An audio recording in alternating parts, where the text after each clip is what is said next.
anywhere to be found. But among those men that were shooting at me, I thought I saw some familiar faces.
Waiting on me.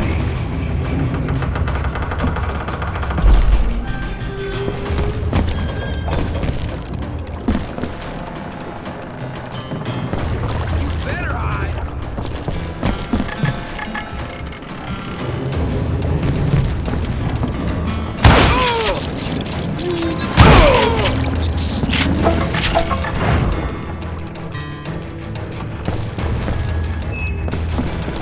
Sounds like you don't give up too easy.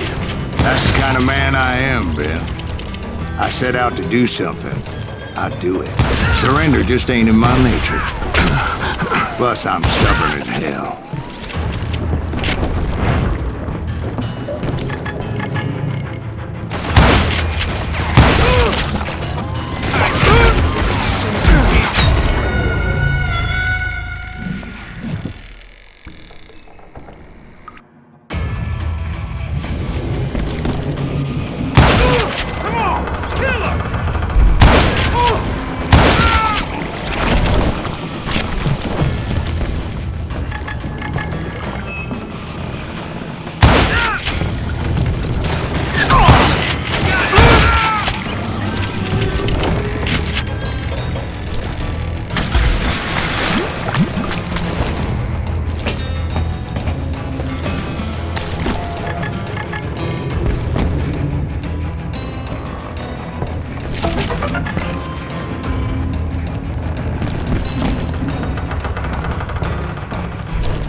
Right about then, much to my relief, the vigilantes finally arrived. Their leader motioned at a cabin in the middle of the top deck, pointing me directly at the Daltons. I finally had them, after months of dogged pursuit.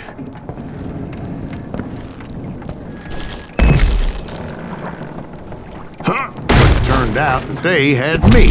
Take him out! I'm sending you to hell!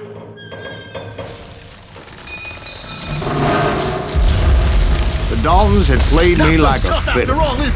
Apparently, the vigilantes were on their damn payroll. They didn't just want to shoot me. They wanted to burn me alive. But finding my way out of a burning labyrinth proved to be quite a challenge. It was a riverboat, right? I mean, it's not like it was a goddamn ocean liner.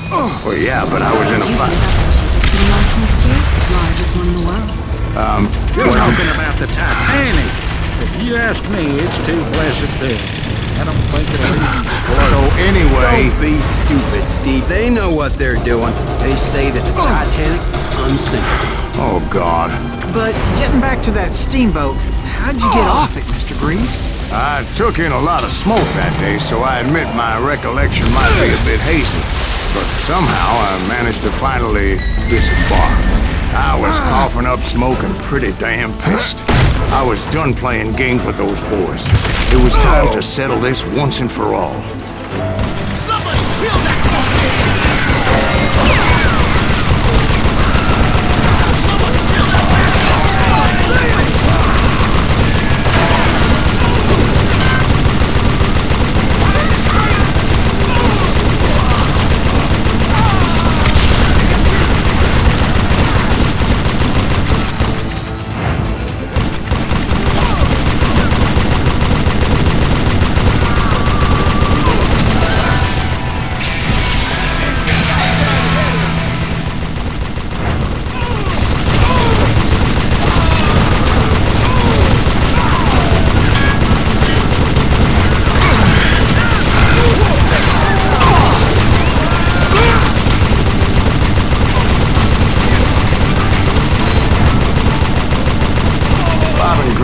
About to come at me one at a time. They were in this together. Two brothers side by side, determined to take me down.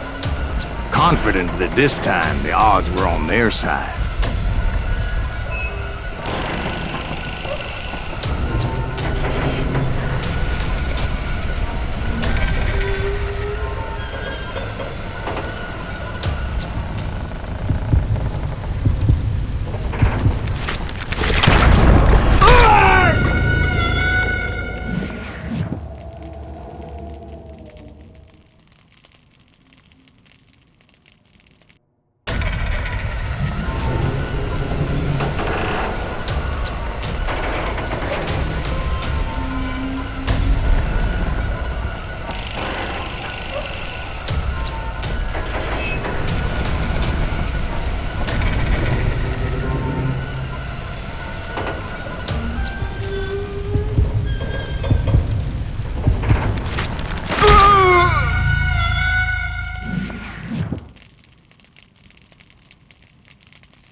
They got it wrong.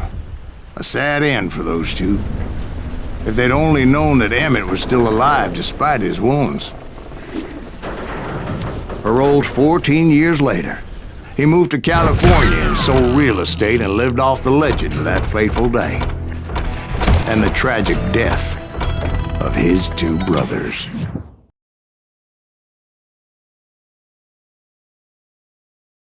My own brothers died tragically as well, truth be told.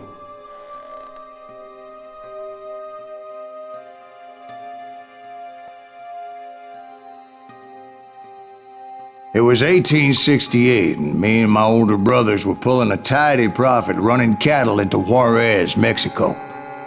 One night after my brothers retired for the evening, I found a little poker game in a cantina with a couple of cowboys. And I just couldn't lose. I even won an old Spanish coin that had to be 100 years old. Well, I was mighty pleased with myself the next morning as my brothers and I rode for Texas. But before we crossed the border, those cowboys caught up with us. It was Johnny Ringo, Roscoe Bob Bryant, and another asshole named Jim. They wanted their money back and everything else we had, including our lives, as those boys didn't want us coming for them later. Bob put that old Spanish coin in my mouth and said, I won't have it said that I left you with nothing, boy. Well, those horses bolted, and there we hung as those bastards rode away. The branch finally snapped under the weight of the three of us, but being my older brothers were bigger and heavier, they were already dead. And right then I swore to myself that I would avenge them. Ringo you know about. But Bob eluded me, until I heard he was riding with the Wild Bunch.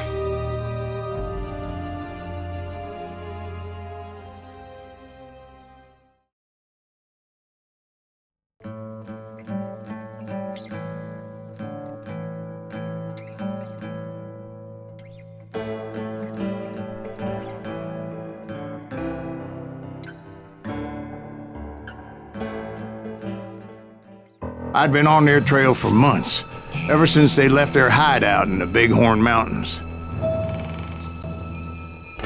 Led by Butch Cassidy, they were a loose association of outlaws who robbed banks and trains from Colorado to Montana. Among them was the Sundance Kid, and that murderous hombre I was tracking, Roscoe Bob Bryant. Were you a part of that giant Pinkerton posse after the Wild Bunch? No, boy. A circus like that would have slowed me down. Besides, I wanted Bryant all to myself. I'd heard about a large shipment of gold being transported to Wilcox, Wyoming on the Overland Flyer. They blew the bridge with the intention of forcing the train to stop. Well, I assumed the Wild Bunch was likely in the still intact part of the train high above.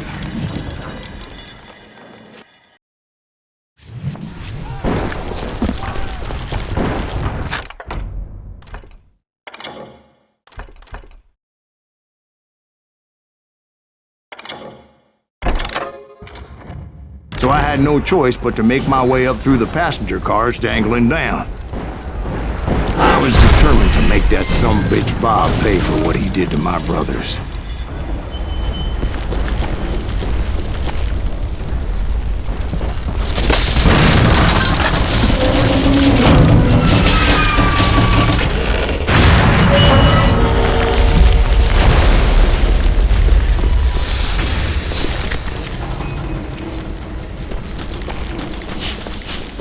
My ears are still ringing from blowing up that bridge.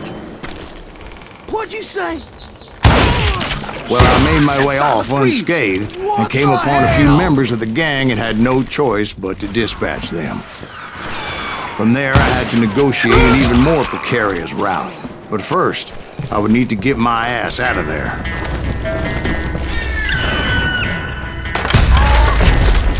I jumped from the frying pan into the fire as the train was clearly fixing to fall. I had found the gang, but in order to find old Bob, I needed to fight my way forward past a whole passel of desperados. Outside, inside, any way I could, I made my way towards my prey.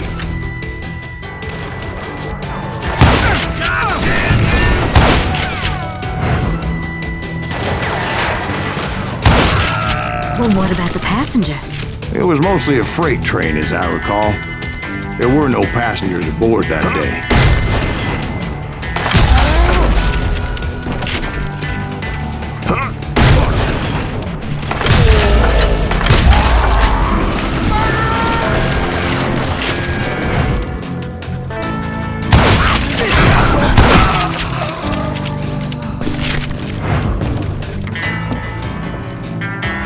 As I mentioned before, I am not fond of heights, but I was too busy dodging bullets to worry about falling to my death. Odds were I was likely to die that day anyway, so I was determined to take down as many of those bastards as I could.